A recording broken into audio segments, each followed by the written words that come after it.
Bonjour à toutes et à tous, je m'appelle Antonin G, je suis l'auteur d'Interfil, qui apparaîtra ici, cette fois je ne me tromperai pas de côté. Et ceux qui me suivent sur les réseaux sociaux, donc Twitter, Facebook ou Instagram, le savent, depuis quelques semaines déjà, j'ai fini Interfil 2, donc la suite, tant attendue, n'est-ce pas, du premier tome. Je suis très content, puisque non seulement j'ai pu développer mon histoire, donc ceux qui connaissent le tome 1 savent un petit peu de l'univers, un peu futuriste qui est créé. Peut-être que je ferai une seconde vidéo toujours sur cette suite d'Interfil où j'expliquerai comment est-ce qu'on fait justement quand on a une thématique. Donc ici par exemple c'est le partage des émotions. Comment est-ce qu'on fait pour faire une suite sans que ça paraisse redondant. Donc développer des concepts, les faire évoluer les personnages. Là c'est pas le propos, donc déjà je voulais le signaler à ceux qui ne savent pas, donc le tome 2 est fini, il a été envoyé à l'éditeur. Il n'y a pas encore de date de publication parce que c'est un processus qui est assez complexe ensuite. Il y a différentes relectures, il y a les impressions, il y a la couverture, mais je vous dirai, bien sûr, je vous dirai quand ce sera le cas. Ce que je voulais faire aujourd'hui, en fait, c'est quelque chose qui intéresse un petit peu les personnes qui me suivent sur les réseaux, c'est comment j'ai, au niveau de la chronologie, comment j'ai structuré ma manière d'écrire ce livre. Parce que comme vous le savez, je mets beaucoup de conseils d'écriture sur mon site antoninj.com et je déconseille de commencer directement à écrire quand on a une idée. J'essaye de briser cette illusion que, en fait, on a une idée, on commence à écrire, on finit le livre et c'est bon, c'est fini. Non, ça passe par étapes, ça passe par couches, un peu comme la construction d'une maison. C'est un retour sur expérience de ce que j'ai vécu ces 6 derniers mois, comment j'ai pu écrire ce livre avec, je pense, une certaine rapidité qui m'a surpris moi-même et donc je suis content d'avoir tenu mes objectifs en termes de timing. Donc l'idée d'Interfil 2, j'ai depuis assez longtemps, puisque le 1, je l'avais fini depuis déjà assez longtemps. Quand il est sorti il y a 1 an, j'avais déjà fini, j'avais eu le temps d'y penser, donc j'avais déjà des idées un petit peu sous-jacentes. Mais c'était un petit fourbi, il fallait un petit peu, j'aime bien cette expression fourbi, et donc il fallait mettre tout ça dans l'ordre. Donc la première étape, qui a duré à peu près 3 mois, de octobre à décembre, je n'ai pas écrit, je n'ai rien écrit, j'ai fait des recherches sur les thématiques qui m'intéressaient. Des nouvelles technologies, la végétation, vous comprendrez pourquoi en lisant le tome 2, ce genre de choses. Dès que j'avais des idées, je les mettais dans un coin. Je notais, tiens, il serait bien que ce personnage fasse ci, fasse ça, mais je me refusais à écrire. 2 intérêts. Premier, c'est qu'il ne faut pas commencer tout de suite. Et deuxième, le fait de ne pas pouvoir écrire tout de suite, ça crée une petite frustration qui est intéressante à utiliser, parce que ça suscite une motivation supplémentaire pour avancer. J'ai fait toutes ces recherches, et fin décembre, donc, j'avais fini les recherches. Quand je dis recherche, c'est pas pour faire une sorte d'encyclopédie de ce tome 2 pour expliquer comment fonctionnent les végétaux, les émotions, etc. Mais pour avoir un support scientifique assez solide pour ensuite faire pousser l'imagination. J'essaye de faire des histoires, même de futur, même de science-fiction assez réalistes et crédibles. On appelle ça la cohérence de l'histoire. C'est un concept auquel je tiens beaucoup et j'en reparlerai très certainement plus tard. Donc ça c'est la première chose, c'était des recherches de octobre à décembre. Ensuite, je n'ai toujours pas écrit. De janvier à février 2019, donc, j'ai structuré mes idées. Et quand je dis structuré, je fais ça de plein de manières différentes. J'ai un logiciel de chronologie. J'ai mis tous les événements. Alors j'ai mis tous les événements du tome 1 pour me resituer un petit peu tout l'univers. Du tome 2, bien évidemment, pour être sûr qu'il y ait une concordance en fait entre les actions, qu'il n'y ait pas des choses qui soient complètement folles. Et aussi des choses qui se passaient avant Interfil, mais qui sont évoquées de l'histoire. La guerre numérique, le tatoueur, ce genre de choses. Et donc pendant un mois, tout le mois de janvier, j'avais cette idée de faire une chronologie, ordonner les idées. Donc ensuite, en gros, cet événement, est-ce qu'il vaut mieux qu'il se passe avant ou après cet événement? Et après, découper ça en chapitres. Donc, quand fin janvier, j'avais commencé mon histoire, je savais exactement combien j'avais de chapitres, ce qui se passait dans les chapitres, des personnages impliqués. Ça a un peu évolué ensuite, mais très peu. La structure principale de l'histoire était là. Et c'est piège aussi, il ne faut pas tout prévoir en avance, ça sert à rien, c'est impossible. Parce que ça va étouffer votre créativité que vous aurez durant l'écriture. Et pour moi, il faut une charpente assez solide déjà, savoir exactement où vous allez.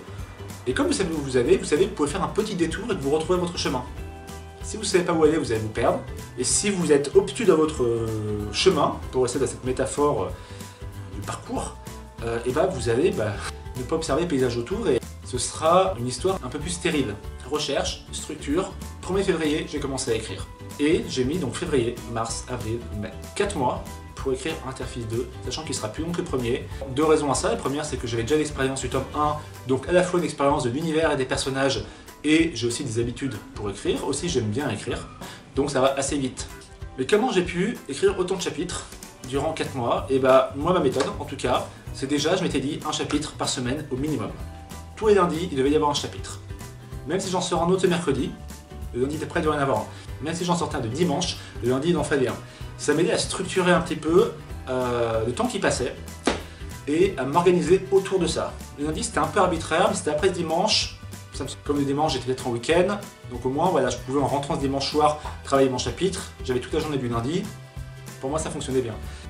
Mais c'est pas mal de se créer ses propres structures, celles qui nous arrangent le mieux aussi, il ne faut pas se maltraiter, et qui nous permettent d'avoir une certaine efficacité. Si j'avais dit j'écris des chapitres quand j'ai la motivation, sincèrement je n'aurais pas écrit autant et aussi vite.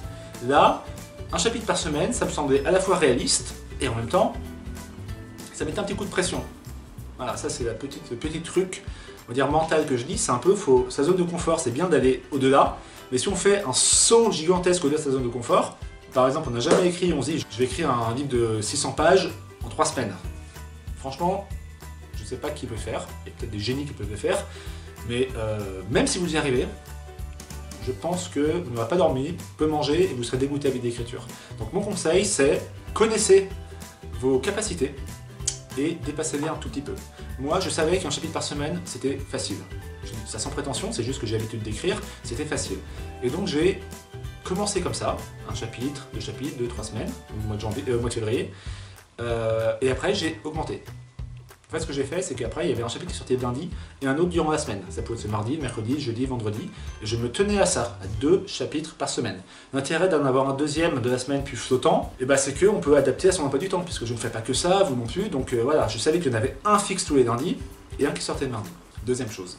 Et à la fin, au fur et à mesure que j'avançais dans mon histoire, vous savez, quand on avance dans une histoire, en fait, au bout d'un moment, les possibilités se referment en fait, donc c'est pour moi en tout cas c'est de plus en plus facile, surtout si on connaît la fin, mais je précise qu'il faut connaître sa fin avant de commencer l'histoire, ça j'ai déjà dit plein de fois, et ça allait de plus en plus vite en fait, parce que je savais exactement où je voulais aller, il y avait un effet entonnoir, plus l'impatience de un petit peu, de vouloir finir, sans se précipiter, c'est le piège aussi ça de vouloir finir trop vite, et je peux passer à 3 chapitres par semaine.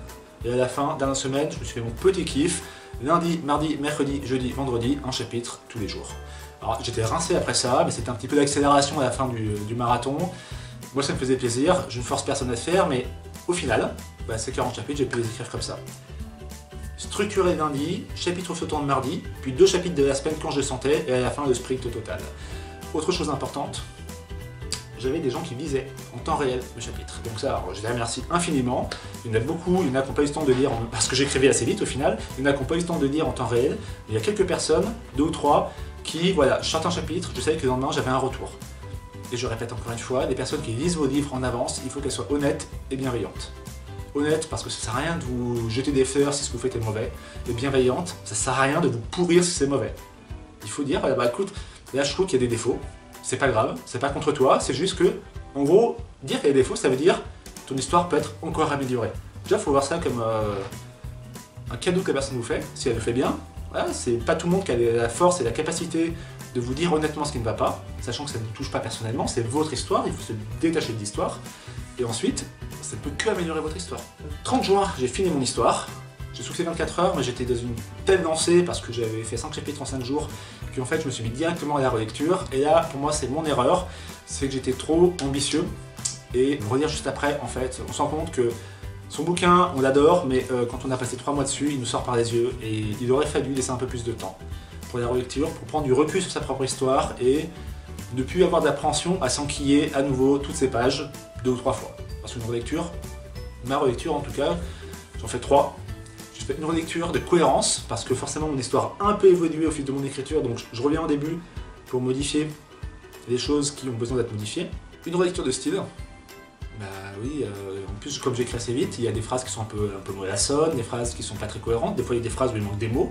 Et troisième relecture, c'est l'orthographe, qui est indispensable. Et je fais des fautes d'orthographe, j'en fais beaucoup, mais moi en plus je connais mon éditeur, mais si vous devez envoyer un premier manuscrit à un éditeur, faute d'orthographe. Vérifiez ça, c'est rédhibitoire, franchement. Voilà, ça c'est mon regret, bon j'ai quand même fini, mais voilà, il n'y avait vraiment pas le plaisir, déjà que la relecture c'est pas forcément folichon. La prochaine fois, je prendrai presque 1 mois ou 2 semaines, quitte à faire d'autres projets, et je reviendrai sur mon livre après. Et voilà, en tout cas c'est fini, c'est envoyé la semaine dernière à l'éditeur, et maintenant il y a le jeu de patience et d'échange avec l'éditeur qui va commencer, ça va durer plusieurs mois.